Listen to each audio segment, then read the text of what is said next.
If you earned $1 per second, then to make $1 million would take you about 11 and a half days.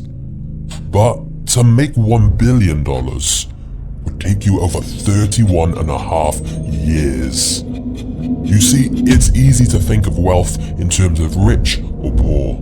But broadly speaking, there are arguably 5 different levels of rich. And at each level, things change very drastically.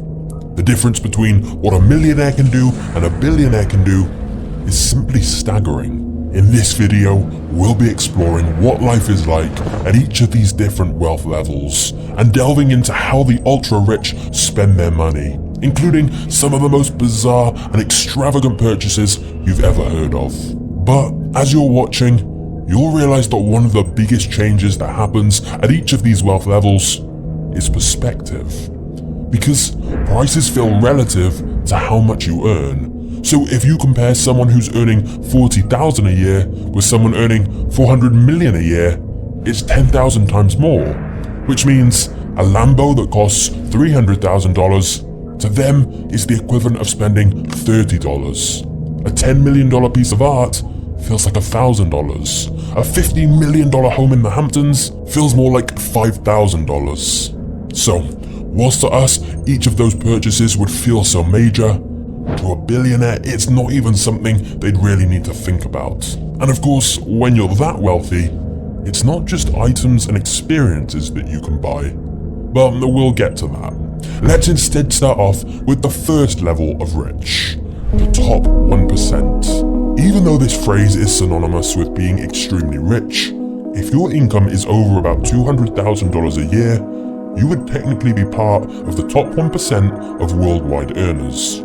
And so, being in the top 1% may not make you feel quite as rich as you would think. Because sure, you can typically afford a nice house and car, but with those things comes higher costs. And so you probably don't feel very financially secure, and you're likely still working a full-time job.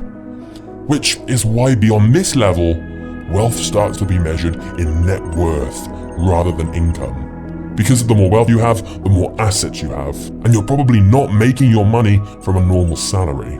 So the next level of rich is a net worth of $10 million to $30 million. At this level, your needs are met. You can live very comfortably. You have a really nice house, you often fly first class internationally. If it's a special occasion, you might book a $2,000 suite. You can afford any healthcare you need, and in fact, no emergency financial situation can destroy your life. And yet, you're still not rich in the way that money doesn't matter.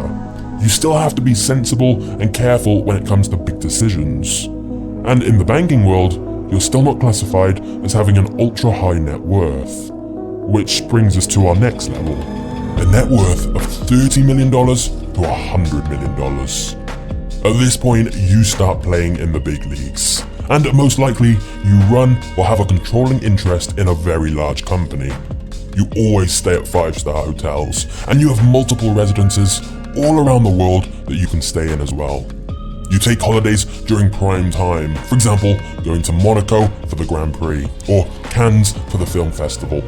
And you won't bat an eyelid when the place you're staying at costs $10,000 to $20,000 per night. You have personal assistants and are starting to have people that others have to talk to get to you. You can buy pretty much anything that normal people think of as stuff rich people buy. Like you can buy any cars you want, the fanciest jewelry, and so on. Instead of flying first class, you'd fly privates. Although, having said that, you typically charter a flight or own a private jet fractionally through a service like NetJets, instead of buying it outright and having to maintain it. But still, at this level, another big change that happens is your social circle. You probably start socializing with congressmen, senators, and community leaders. You're likely very well respected within some very high-class circles. Interestingly though, since you're likely surrounded by other ultra-wealthy people, you may start to feel you don't have enough. Sure, you may have just bought a new Ferrari, but your friend has a limited edition version where only 5 were ever made. And sure, you had dinner with a local governor, but your billionaire friend just had dinner with the president. Even at this level, people are still looking above them. Which brings us to our next level of wealth, $100 million to $1 billion net worth. To be at this level, you likely have ownership or control of a business that most of the public have heard of, even if they haven't heard of you directly. At this point, you can likely socialize with movie stars, rock stars, and the corporate elites. You can go pretty much anywhere you want and always in style. You have multiple residences with staff all over the world with elite cars at every residence. If it's your thing, you might have a private island, and of course, a private yacht to get you there. Almost any experience you can dream up, you can have. Want to play tennis with your favorite star? Call his people. For a donation of $100,000 or more to his charity, you can probably play a match with him. Want your favorite band to come and play at your private party? Well, for the right price, they probably will. What about if you love art? Your people could arrange for the curator of the Louvre to show you around and show you some masterpieces they haven't exhibited in years. If you can dream an experience up, you can likely have it. Donations and fees can get you to anyone. And once you have many hundreds of millions of dollars, it's the same when it comes to buying things. You may hire people specifically to find you the most extravagant versions of items you can think of. For example, the Australian company Toilet Paper Man produces 22-karat gold toilet paper for a cost of over 1.3 million. And if you are going to quite literally flush money down the toilet, why not get a gold toilet or an entire gold bathroom to go with it? In fact, if you're ultra wealthy, you can literally have gold everything. How about a 24-karat gold water bottle, which in itself is a piece of designer art and comes with spring water from France and Fiji, combined with glacier water from Iceland? Or alternatively, how about the world's most expensive iPhone that has 24-karat gold casing and more than 600 white and black diamonds, plus sapphire glass for the screen? This obviously isn't available to the general public. To buy one, you're gonna need over $15 million. But this is the key. At this level, it's not just about buying the fanciest, most luxurious items, it's about getting the rarest and most exclusive things you possibly can. For example, you could get a limited edition pen that costs $160,000, has 4,810 diamonds inside, and only 8 are made each year.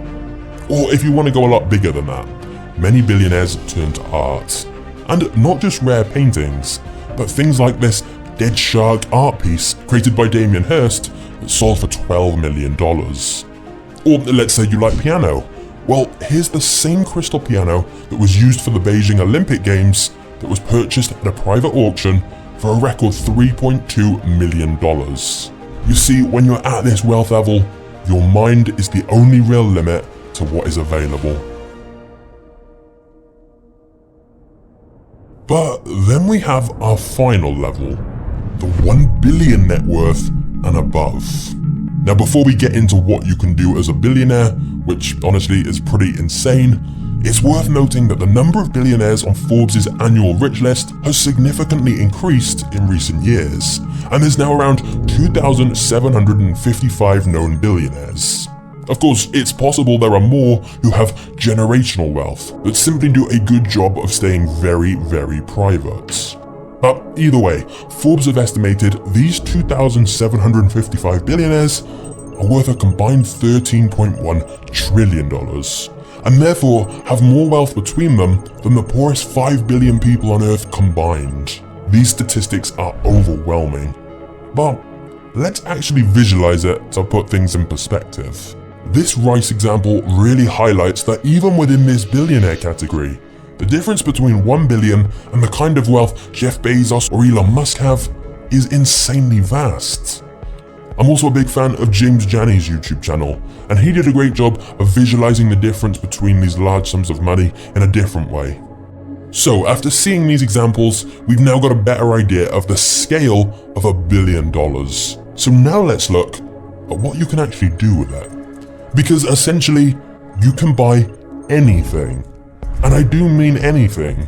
We're no longer talking about luxurious items and experiences. Firstly, you can buy access. You can ask your staff to contact almost anyone on the planet and get a call back.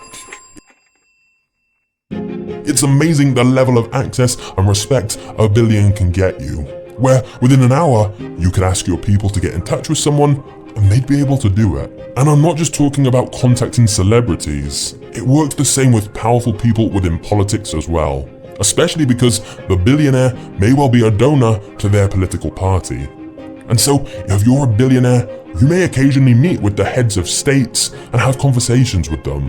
Which brings us to the second thing $1 billion can buy: influence. As a billionaire, you have many ways to shape public policy and the public debate. And this isn't always done in some kind of evil way, like lobbying for lower taxes for rich people. Although, obviously that does happen. But the simple fact is, because of your wealth and connections, you can absolutely influence big changes in the world. And not just on a political level, because another thing you can buy is impact through philanthropy and charity. Your money can literally change countless lives. The question is, how do you distribute it? Clean water for villages? Fund new hospitals? Try to save a dying species of animal? With money, you can impact almost anything of your choice. But one of the biggest differences with billionaires that is often overlooked is the ability to essentially buy time.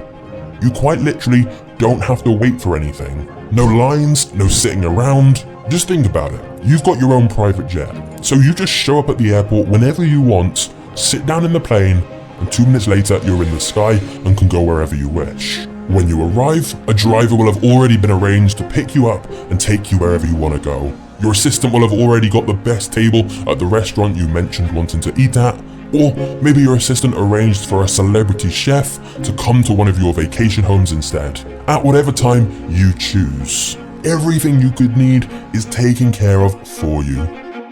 However, believe it or not, there are some downsides to being this ultra wealthy. Firstly, it's nearly impossible to have normal emotional relationships at this level. It can become increasingly difficult to have friends and family that love you for who you are. They exist, but it's pretty hard to know which ones they are, because your world is likely filled with yes men and people looking to take advantage at every opportunity. Your trust and connections with people are undoubtedly considerably weakened. Dating also becomes an odd experience. On the one hand, some of the world's most beautiful and intelligent women are all around you at parties and events. But again, finding someone you have a genuine emotional connection with is a different story. Especially because your time is so valuable that you're always busy and unable to invest in making deep connections with new people. And even if you do find someone, the relationship balance is skewed in a strange way when you have essentially unlimited money. Because no matter whether you pay for everything or whether your partner makes their own money, either way, something about the dynamic feels off. And finally, and most crucially of all, no level of money can give you truly everything. Because death is the great equalizer, and losing loved ones, and losing your own health, and facing your own mortality are problems that no amount of money can solve. The Reddit poster who inspired this video, and deserves full credit, talks about how he met Sylvester Stallone at a party, who had obviously had a very successful career. He said he was such a great guy, had huge levels of wealth and luxury, a smart and beautiful wife, and yet he also had a special needs son who died young. In his words, nobody has it all. Nobody.